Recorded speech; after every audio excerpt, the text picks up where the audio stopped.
Assalamualaikum warahmatullahi wabarakatuh. I'm Zulfa Hayati and my student's ID number is 8111419071. This time I will briefly explain what I've written in my paper entitled Politics of Law in the Era of President Abdurrahman Wahid. Next.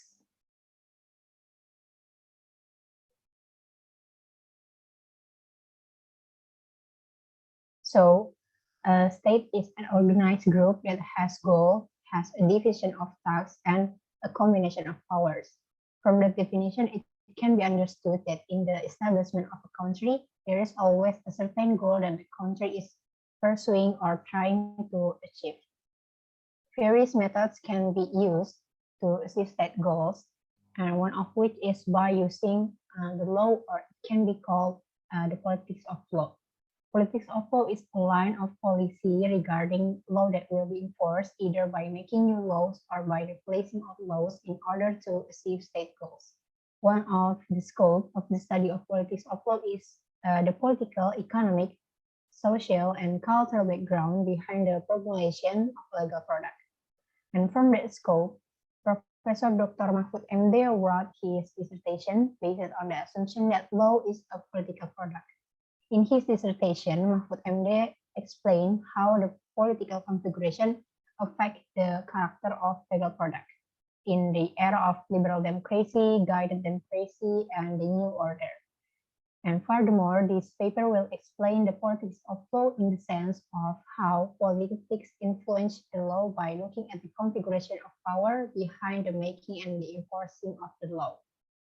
Next.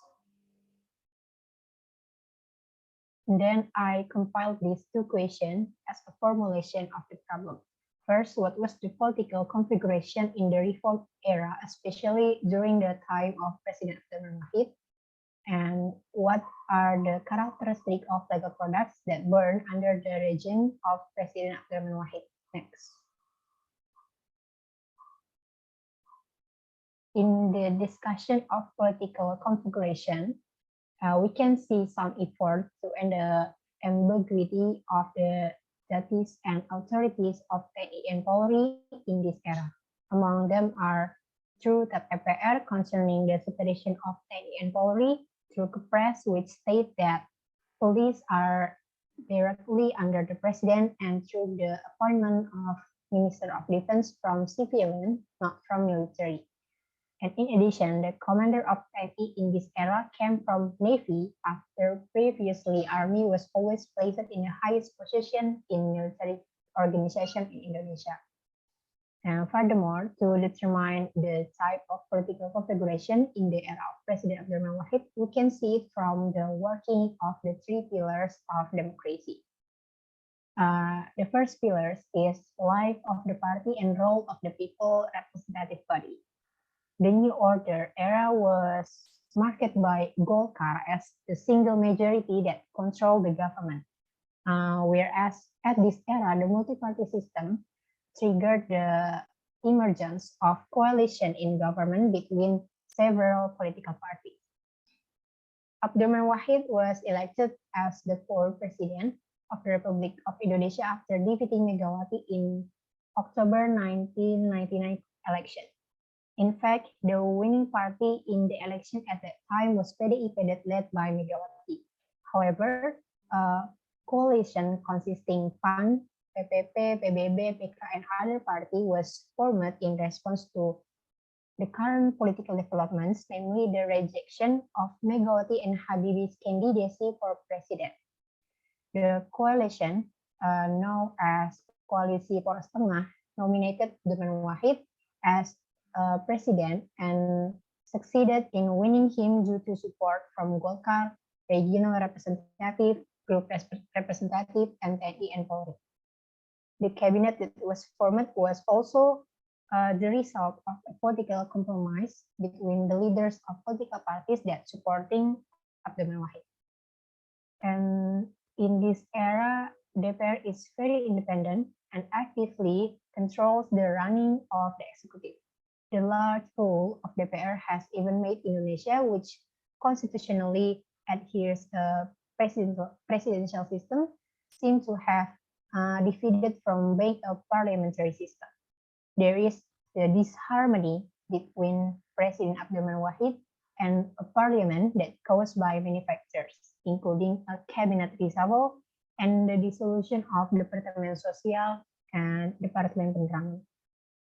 The climax was the emergence of allegation of misappropriation of the Yanitara Bulog Fund and donation from Sultan of Brunei, which then led to the imposition of memorandum or warning by DPR to Abdurrahman Wahid and his dismissal from his position as president by MPR.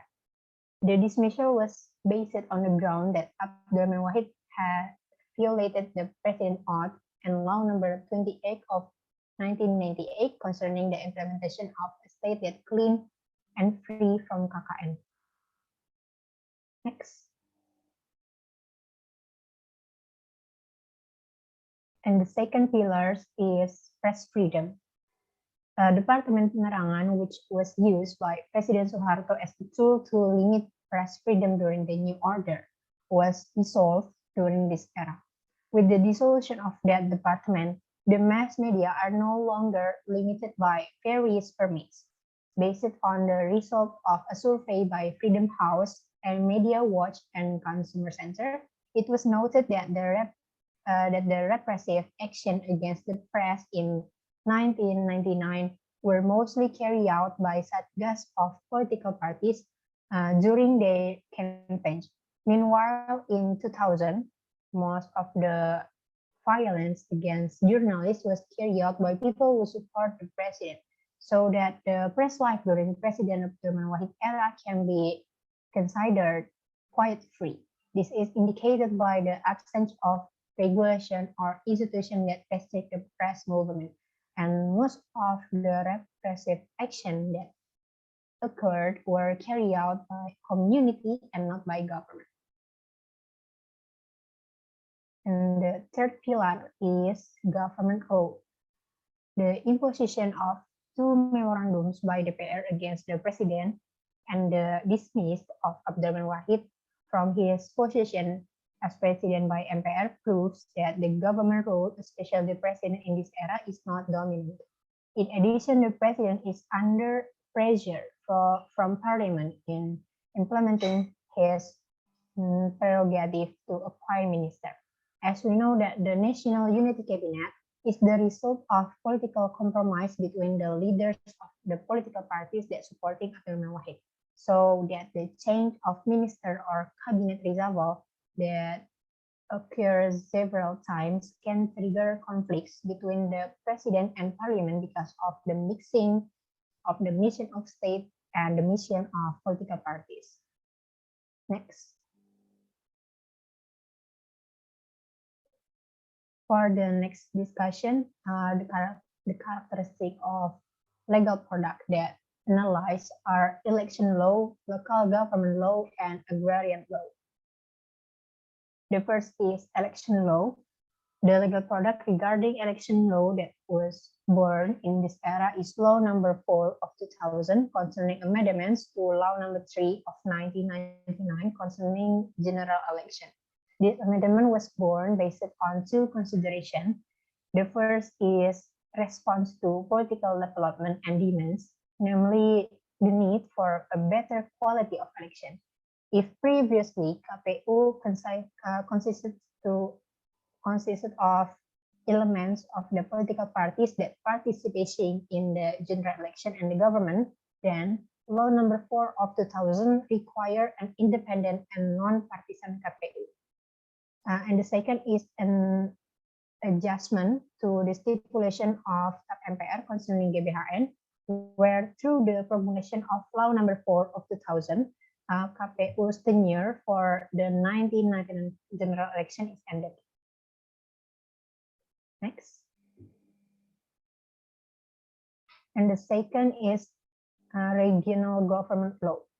Law Number 22 of 1999 concerning regional government from previous era caused a shift from previously centralized government to a decentralized government. The enactment of that law is effective after 2 years from its stipulation. In the era of President Abdurrahman Wahid, the regional autonomy law was implemented on January 1, 2001.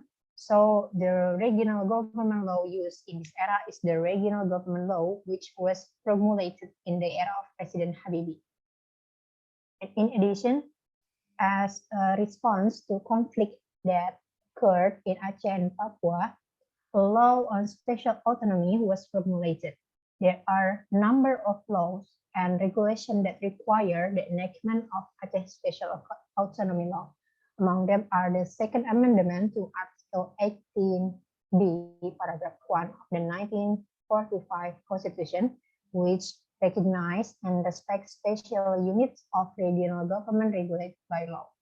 And TAP FPR, which recommend that the special autonomy law for Aceh be passed by May 2001, and Article 22 of Law Number 22 of 1999 concerning regional government, which recognize the privileges of Aceh province.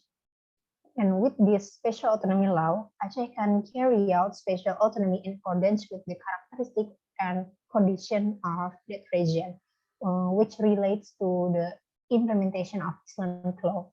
Next.